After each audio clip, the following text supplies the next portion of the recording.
In this episode of 4 High Garage, we're going to do the transmission line adapter in the XJ. These guys leak pretty commonly. And we're going to do it twice because, you know, that's how shop day just isn't a shop day if you're not going to the parts store at least 3 times, right?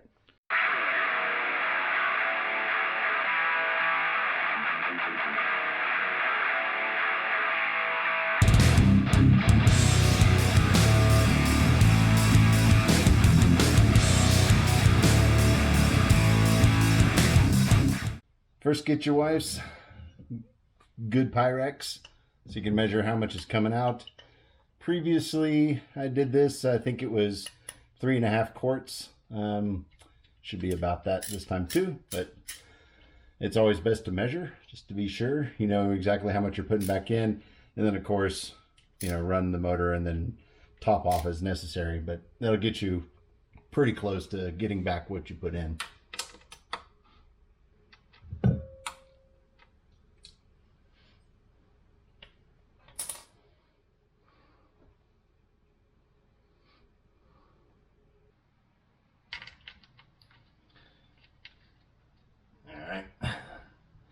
That's 2 quarts.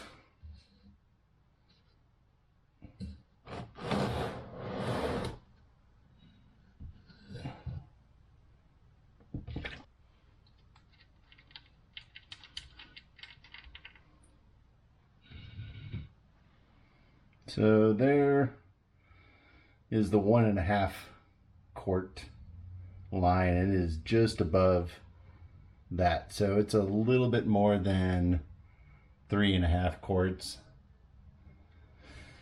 And that may be why my notes are 3.5 quarts, because I'd fill it up to 3.5 quarts and then top off as necessary.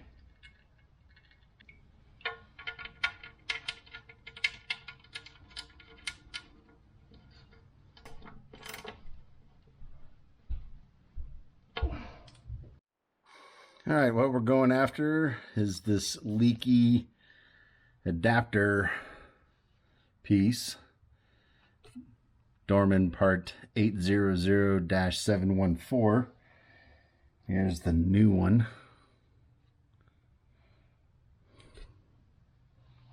And apparently it's a pretty common thing for these things to leak. I have removed these lines when I installed a transmission cooler, and they are a bit of a pain in the butt to remove. So hopefully this goes relatively easily. All right, let's get it done.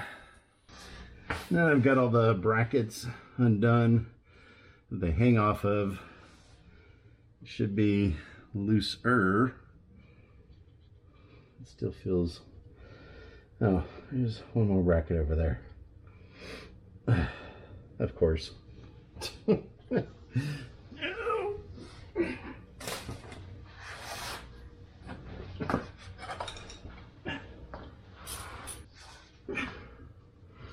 Anticipate, you know, the cooler line to drain out.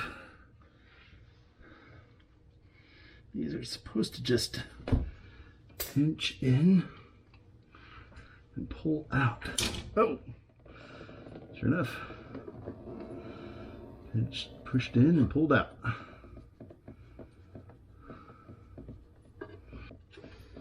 This is the plastic piece.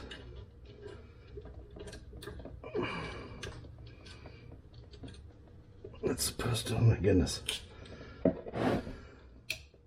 6.5 hours later.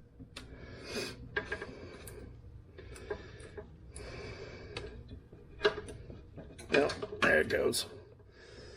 That was a pain to get off.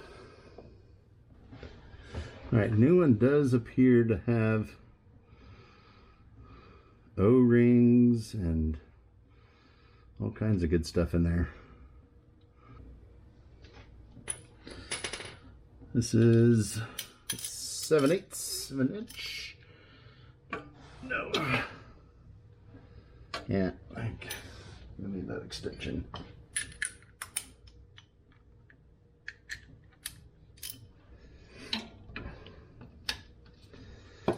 Oof. There we go.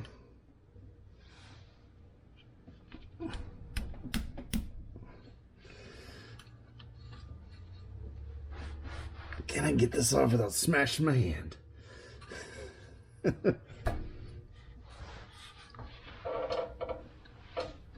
Oh my gosh. She's on there good. Somebody gave it all the torques. Let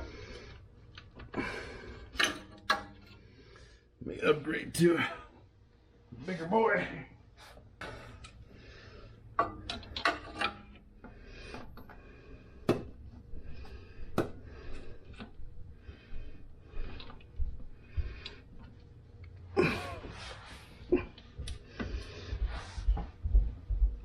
Oh, it goes. Just needed a scooch more.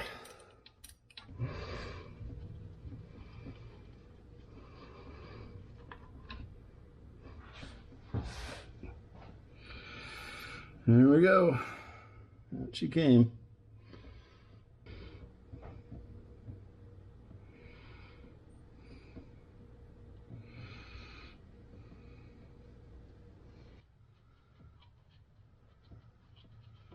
Get this guy.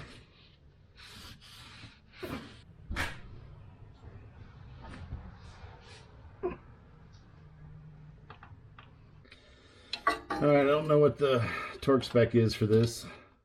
It's an O-ring, so it's just, it can't be much. Just snug is what I imagine. Anything more than snug. And it'll probably split the O-ring. All right. Clean up the end of this guy. It should just clip right in.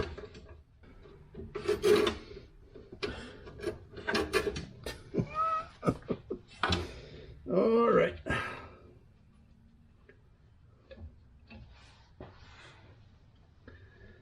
Hopefully we'll hear a snap.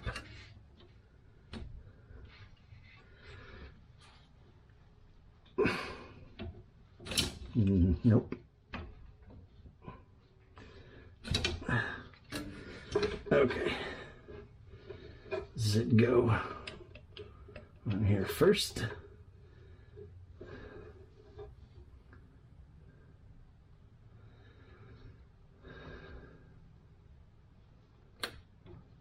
What? And get pushed in.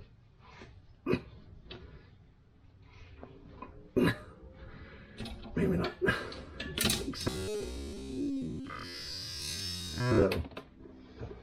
Oh.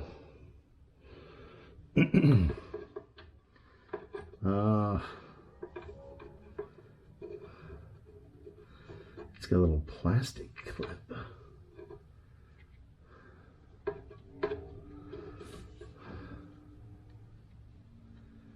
Yeah, I think so.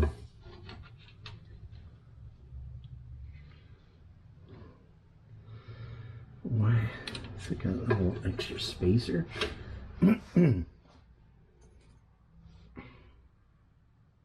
All right, this holds 5 quarts. I marked 1.5 quarts up.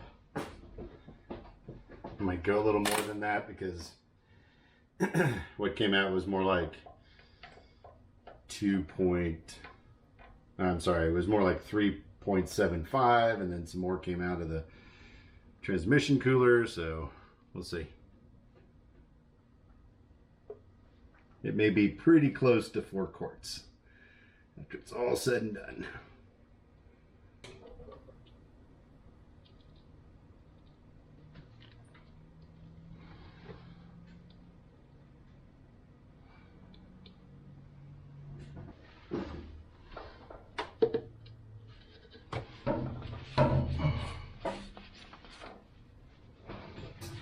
All right, let's fire it up and check it, see where we're at.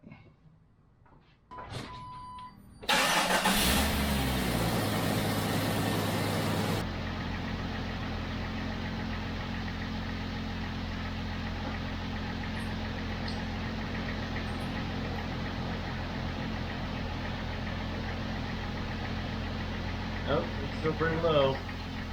Guess more came out than I realized.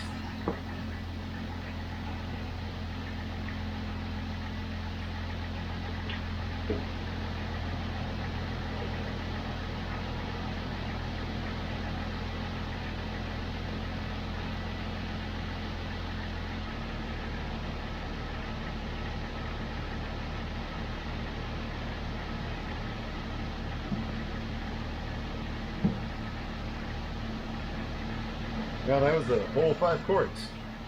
Tried to make me think I was a little low on transmission fluid. So far, it appears to be a success. Now I just need to button up the bottom end, and let's go into there, just double check, make sure we're not leaking. All right, as we saw earlier, this little plastic piece came out, and I just wasn't sure about it. And as I was cleaning up, I found another brown O-ring, and I was like, damn it. And when that line popped out, when I was trying to reset it, trying to get it to click in, and it popped it out, it flung parts out of this. And so the more and more I thought about it, I was like, man, I got to pull this apart. It's missing one of the O-rings. So I pulled it all back apart, and I got the O-ring back in there, but I was like, man, it's a double O-ring. It looks weird. And then I remembered this little piece that I was like, I don't know where that came from.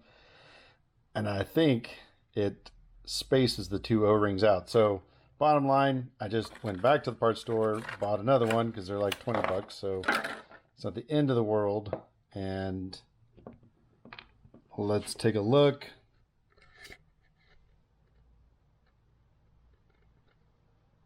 Get some good light in there.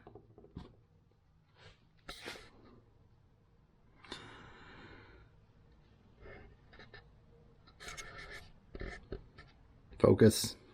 I don't know if it's going to focus, but I think I am correct.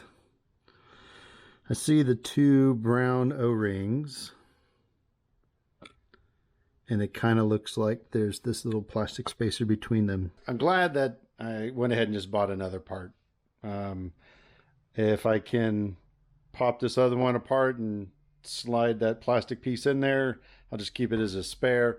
Otherwise, for now, I'm just going to install this new one and go from there. So let's get back under there. Back in she goes. Oh, and as it turns out, this is above the fluid line of your pan, so very little came out after I pulled this back out. So, although I was planning on doing a I don't know what you call it. It's not really a transmission flush. It's just a drain and pour or something to that effect. And, you know, just to get a little bit more fresh transmission fluid in it. I try to do that like every other oil change. Just try to prolong the life of my transmission. Oh, come on. Just can't. You know what? Where's my socket?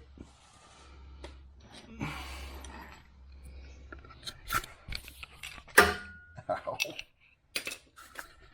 There we go. There we go.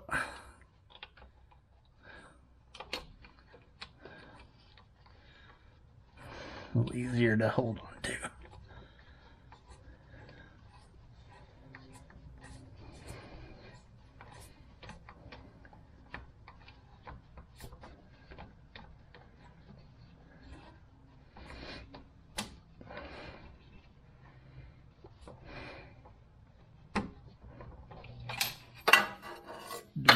Ow.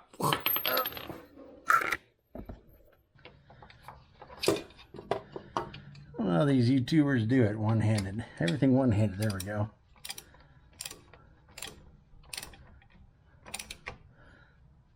Yeah. Last time, just snug. I'm gonna over crush that O-ring. Okay, so looks good there. Hopefully it'll just go right in.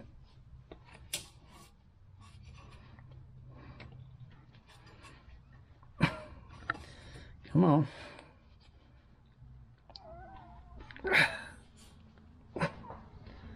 Ah, I think I got it. Oh, oh, everything's trying to kill me.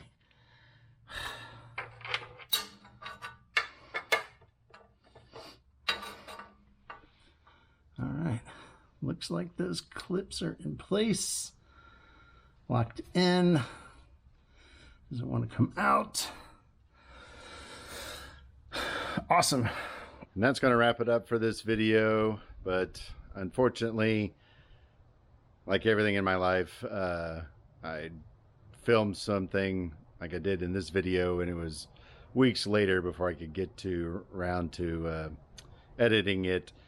So in between that time, the XJ got totaled. I was stopped at a light, headed into work in the morning, just like a bunch of other cars. Unfortunately, I was the last one in the line, and no idea why the lady was distracted, but she just slammed into me, and it doesn't look super bad. I mean, this looks horrific.